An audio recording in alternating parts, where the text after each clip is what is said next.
To everyone, প্রিয় viewers, দেখতে পাচ্ছেন আমার ভেড়া এবং বাচ্চাগুলা ঘাস নিয়ে আসছি। ওরা ঘাস দেখে দ্রুত বাইরে চলে আসছে। তাদেরকে ওরা ছোটো তো সাইজে, বাচ্চা এবং ভেড়াই যেন ভ্যানের উপর থেকেই খাচ্ছে। আর গৃহপালিত পশুর মধ্যে ছাগল, ভেড়া এগুলো হচ্ছে ছিঁড়ে খেতে খুব পছন্দ করে। আমার প্রতিদিন এই যে দেখতে পাচ্ছেন 2 বোঝা পাজা যাই বলি, আমাদের অঞ্চলে 1 পাজা অথবা 1 বোঝা বলে, এরকম 3 পাজা ঘাস লাগে। এখন আমার 20-22টা ছাগল আছে। সব মিলে সকালবেলা আমার শুরুতেই কাজ হচ্ছে, এই ভ্যানটা কিনছি ফার্মের জন্য, ভ্যান নিয়ে ঘাসের জমিতে চলে যাই, তারপরে ঘাস কেটে নিয়ে আসি। আজকে আলহামদুলিল্লাহ যে মাত্র কিছুক্ষণ আগে আসছি। এখানে 3 পাজার মধ্যে 1 পাজা অলরেডি দিছি ভিতরে খাসিতে, এই যে খাচ্ছে। পাশাপাশি যে ছোট ঘাসগুলো আছে নিচের আগাছা যেগুলোকে আমরা বলি নিচে, ওই গাছগুলো সবগুলো একসাথে কেটে নিয়ে আসছি। দেখতে পাচ্ছেন খাচ্ছে আলহামদুলিল্লাহ। এই যে দেখতে পাচ্ছেন খাসিতে কিছুক্ষণ আগে দেওয়া হয়েছিল, মোটামুটি শেষ করে ফেলছে, আর অল্প কিছু আছে।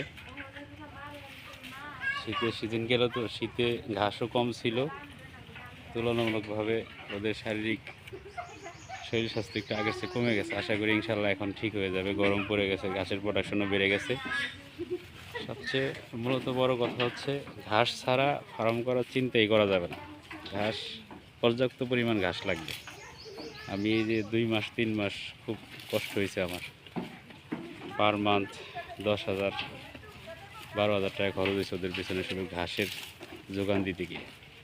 আর এখন আলহামদুলিল্লাহ জিরো কস্টিং, নিজের ক্ষেতের ঘাস আছে। এই যে ঘাস নিয়ে আসছি ভ্যান ভরে সকালবেলা, অলরেডি 1 পাজা দিছি। এগুলো খাওয়ার পরে একটু রেস্ট করবে, পানি দেবো, তারপরে বিকালবেলা আবার দেবো একটা। সকালে আরেক পাজা অবশিষ্ট থাকবে, এটা সকালবেলা ছাড়ার পরে দিয়ে দেবো।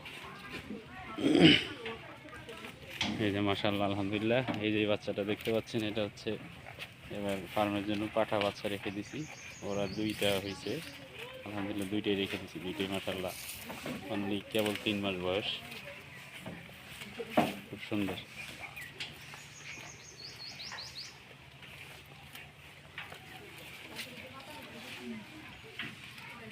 তো সর্বোপরি যেই মেসেজটা দিতে চাইছি সেটা হচ্ছে, একজন খামারের জন্য তার কঠোর পরিশ্রম করার মন মানসিকতা থাকতে হবে, প্লাস ধৈর্য। এই সেক্টরে ধৈর্য ছাড়া কোনো উপায় নেই। আপনার অন্যান্য সেক্টরে দেখা গেছে যে আপনার ব্রয়লার মুরগিতে 1-1.5 মাস পরে প্রফিট পাওয়া যায়, কিংবা অন্যান্য সেক্টরে অল্প সময়ের মধ্যে প্রফিট আশা করা যায়। কিন্তু এই গোট ফার্মিংয়ে কমসে কম মিনিমাম আপনাকে 2 বছর পর আপনি প্রোডাকশনে যাবেন অথবা লাভের আশা করা যাবে। তার আগ পর্যন্ত আপনাকে কঠোর পরিশ্রম করে এটাকে ধরে রাখতে হবে, তাছাড়া কোনো উপায় নেই। আমার টোটালি সব মিলে প্রথমে শুরু করছিলাম মাত্র অনলি 2টা দিয়ে, 2টা থেকে 5টা, এইভাবে করতে করতে 2-2.5 বছর অল্পই ছিল। বিগত 6 মাস 1 বছর মোটামুটি আলহামদুলিল্লাহ, গত ফার্স্ট টার্মে 8টা বাচ্চা পাইছিলাম, এবার পাইছি আলহামদুলিল্লাহ 17টা। তারপরে আবার ওরা গাভ হয়েছে, যেমন এই যে একটা ছাগল, ওই যে ওইটা, এই যে এগুলো সবগুলোই আবার 2.5 মাস 3 মাস করে গাভ হয়ে গেছে। অর্থাৎ বাচ্চা দেওয়ার 1 মাসের মধ্যেই হিটে চলে আসছে নতুন করে।